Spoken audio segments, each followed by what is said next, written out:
As a rule of thumb, if you have quote unquote deeper trances, which are more profoundly altered in terms of the way the person experiences themselves, those tend to be more amnesia inducing, just because your normal conscious state and this deeper sort of trance state, they're so far removed from each other, they're like a dream world. Let me deal with a couple of questions and then we'll do the exercise. So, can a person truly pretend something they've never actually experienced? Here's the thing about trance. Everyone will have experienced some version of it.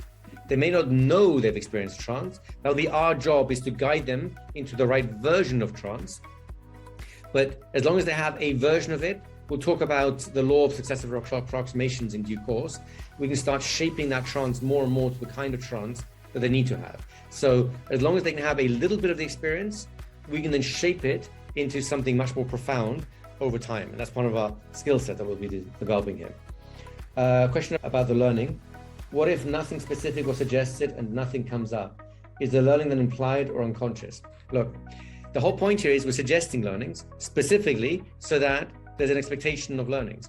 If you don't suggest it and nothing comes up, well, that's just, as far as I'm concerned, almost a waste of trance. There's no expectation of something.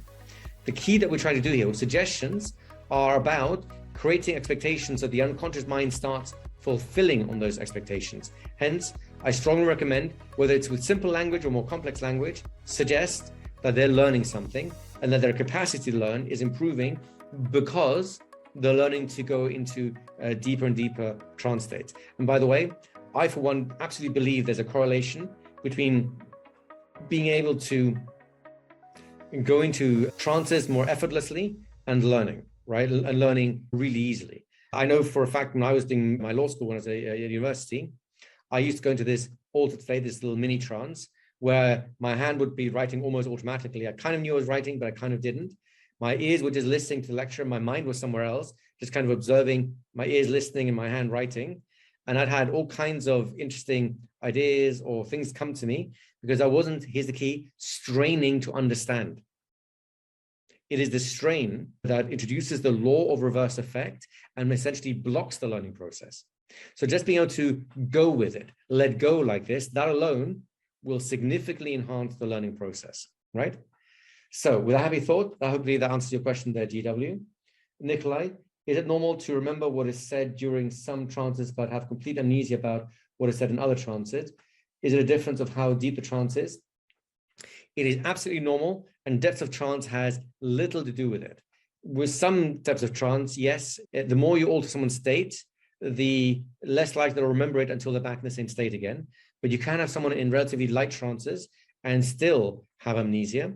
And often it's either because it's suggested or because something is occurring that the unconscious mind wants to keep out of consciousness for a while, so the person can't interfere with it, right? And yes, as a rule of thumb, if you have quote unquote deeper trances, which are more profoundly altered in terms of the way the person experiences themselves, those tend to be more amnesia inducing. It's called state-dependent learning, just because your normal conscious state and this deeper sort of trance state, they're so far removed from each other, they're like a dream world. You could have really vivid recollections of your dream, but as soon as you get up, it's gone, because your conscious waking state and your dream state are so different that they split at that point, right?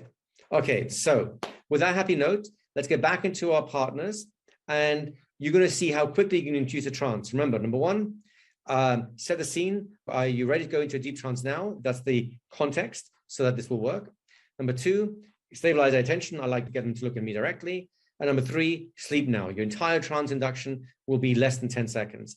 The key is follow it up deeper and deeper, and then do something helpful with it.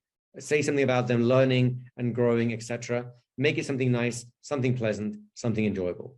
If you found this insightful, make sure to subscribe for more fascinating discussions on the power of the mind and hypnosis.